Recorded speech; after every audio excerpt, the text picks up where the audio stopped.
नमस्कार साथियों, स्वागत है आपके अपने चैनल हरियाणा कौशल में। जी हाँ साथियों, आप साथियों अंदर एक और बहुत ही महत्वपूर्ण वीडियो लेके आए हैं भाई, जिससे हर साथी को पता चल जाएगा कि आपकी सैलरी हरियाणा कौशल रोजगार निगम किस प्रकार से भेजता है, आपके अकाउंटों में किस प्रकार से आती है। तो साथियों पूरा प्रोसेस बताऊंगा भाई, जितनी भी मैन पावर लग रही है तो उसको सैलरी को लेकर क्या क्या प्रोसेस करना पड़ता है और कैसे उनके अकाउंटों तक सैलरी आती है। तो साथियों पूरी जानकारी रहेगी, तो आपको ले चलता हूँ पोर्टल पर।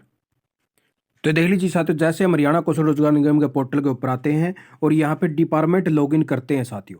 जबकि ये सिर्फ डीडीओ ही करता है, जो आपके डिपार्टमेंट का डीडीओ होता है जहाँ पे आपने ज्वाइनिंग ली है, तो वही सारा प्रोसेस करेगा। और ये जो लॉगिन पासवर्ड का भी कई साथी मांगते हैं कि मुझे लॉगिन नहीं मिला, ये नहीं मिला, तो साथियों ये किसी को भी नहीं मिलता। ये सिर्फ जो डिपार्टमेंट का डीडीओ है उसकी अपनी आईडी होती है। ये किसी भी कोई भी मैन पावर को नहीं दिया जाता। ये जो काम करते हैं सिर्फ उन्हीं के पास ही होता है, क्योंकि ये डिपार्टमेंट की मेन लॉगिन आईडी है साथियों। ठीक है, तो आगे आपको बता देते हैं कि इसके अंदर जैसे हम लॉगिन करते हैं डिपार्टमेंट लॉगिन आईडी से, तो इस प्रकार से सारा प्रोसेस आपके सामने आ जाता है साथियों। इस प्रकार से सारा का सारा पोर्टल आपको शो करने लग जाएगा।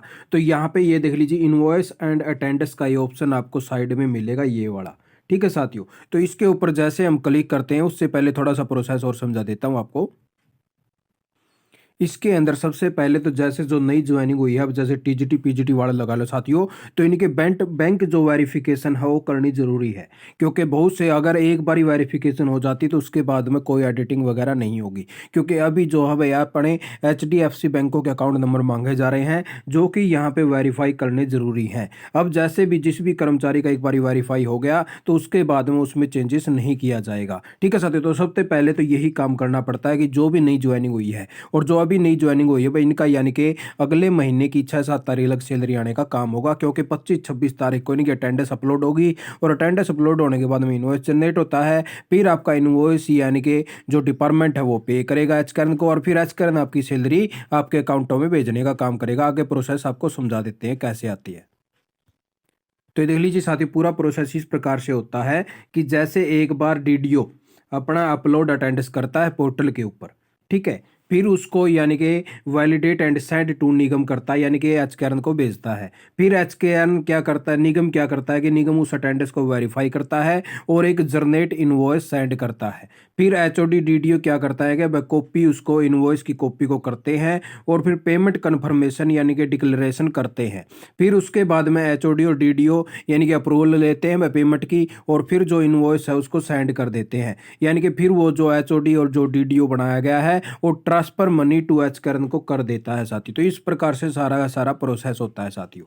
ठीक है, इसके आगे जैसे हम यहाँ पे इनवॉइस और अटेंडेंस पे आए थे, तो यहाँ पे जैसे ही हम क्लिक करते हैं तो इस प्रकार से यहाँ पे सारी की सारी डिटेल आ जाएगी। जैसे भी जिस भी मंथ की यानी कि अपलोड हमने अटेंडेंस करनी है, सबसे पहले अटेंडेंस का काम होता है कि जैसे किसी भी मंथ की अगर हम अटेंडेंस अपलोड करते हैं तो यहाँ से डाउनलोड अटेंडेंस भी हम कर सकते हैं। कि डाउनलोड अटेंडेंस जैसे ही हम करेंगे तो हमारे सामने एक अलग से एक्सेल शीट ओपन हो जाती है साथियों, इस प्रकार से। ठीक है, तो उस एक्सेल शीट के अंदर जैसे जितने भी वर्कर लगे हुए हैं तो उन सभी की यानी कि जो प्रेजेंट की या फिर वो यानी कि छुट्टी पे था या फिर कैजुअल लीव पे है, तो सारी की सारी डिटेल यहाँ पे फिलअप हो जाती है। ये वाली फिलअप नहीं होती। ठीक है, तो ये वाली सेम रहती है। यहाँ पे जैसे हम फिलअप कर देते हैं तो फिर हम दोबारा से इसको फिर अपलोड यहाँ पे कर देते हैं, यानी कि अपडेट एक्सेल फाइल, यानी कि एक्सेल की एक फाइल बन जाती है और फिर उस एक्सेल की फाइल को यहाँ पे दोबारा से अपलोड कर देते हैं। तो सारे के सारे कैंडिडेट जितने भी हैं जिनकी भी अटेंडेंस अपलोड हुई है तो सभी की यहाँ पे डिटेल शो कर देगा।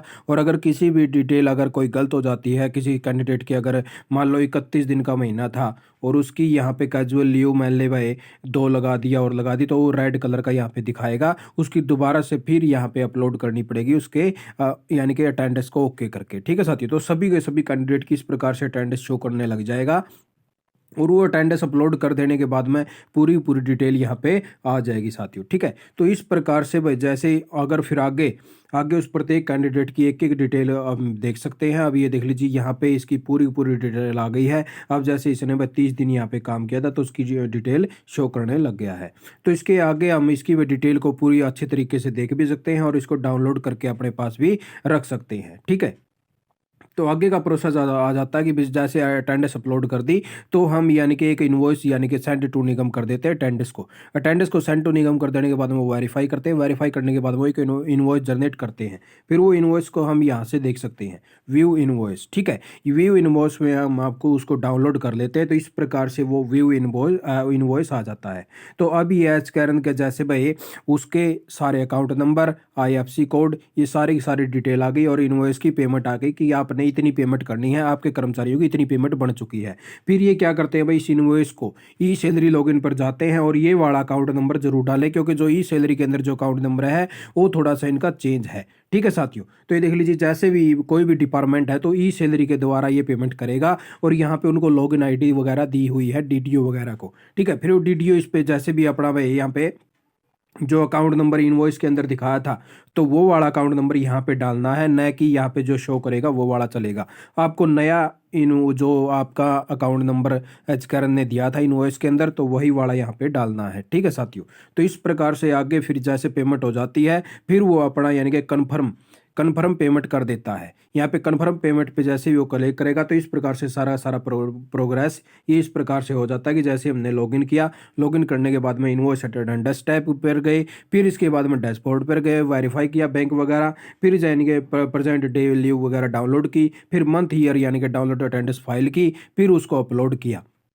अपलोड कर देने के बाद में फिर उसको अपलोड एंड एडिट अटेंडेंस वगैरह किया, फिर इसके बाद में उसको वैलिडेट अटेंडेंस किया, फिर इसके बाद में यानी कि सेंड टू निगम किया, फिर निगम उसको यानी कि वेरीफाई करेगा, फिर कंफर्म पेमेंट करेगा, फिर आपकी यानी कि जो पेमेंट है वो कंफर्म हो जाएगी साथियों। ठीक है, तो इस प्रकार से सारा प्रोसेस करके फिर इन्होंने बताया कि 25 से यानी कि 20 से लेके 25 तारीख तक सभी आल डिपार्टमेंट को यानी कि जो अटेंडेंस का काम होगा अपना कंप्लीट कर लेना है। यानी कि जो पिछले महीने के जितने भी कर्मचारी लगे हुए थे तो उनके अटेंडेंस को यानी कि वेरीफाई करना है, फिर उनको अटैच कर देना है। सबसे पहला काम तो यही है कि 20 से 25 करे, उसके बाद में यानी कि 30 तक वो डिपार्टमेंट के पास में भेजेगा और फिर department make payment as current invoice generate करेगा। ठीक है साथियों, तो फिर वो यानी कि 5 तारीख तक यानी कि मेक पेमेंट कर दे वो जो इनवॉइस एच कैरन ने भेजा है डिपार्टमेंट को, फिर डिपार्टमेंट उस इनवॉइस की पेमेंट कर दे। यानी कि लेट फीस यानी कि लेट फीस लगेगी अगर आपने उसको डिले कर दिया तो, यानी कि 5 तारीख के बाद में।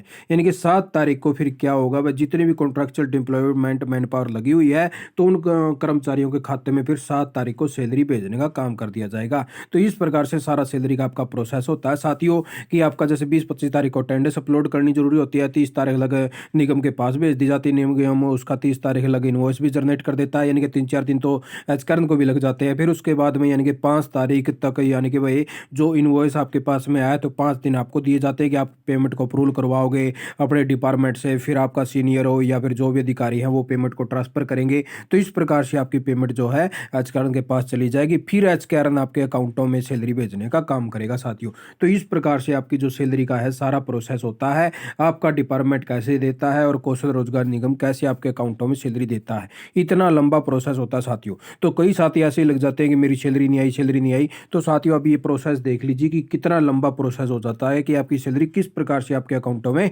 आने का काम होता है। आपका EPF अलग कटता है, ESIC अलग कटता है, तो सब कुछ क्लियर करके यानी कि 15 से लेके यानी कि 20 तारीख तक का तो आपका EPF ESIC का टाइम दिया गया है कि इस टाइम के पीरियड के दौरान आपका EPF ESIC जमा होना चाहिए। तो साथियों आपके साथियों के अच्छे से समझ में आई होगी। आप साथियों ने वीडियो देखी, आपका बहुत बहुत धन्यवाद। आपका दिन शुभ हो।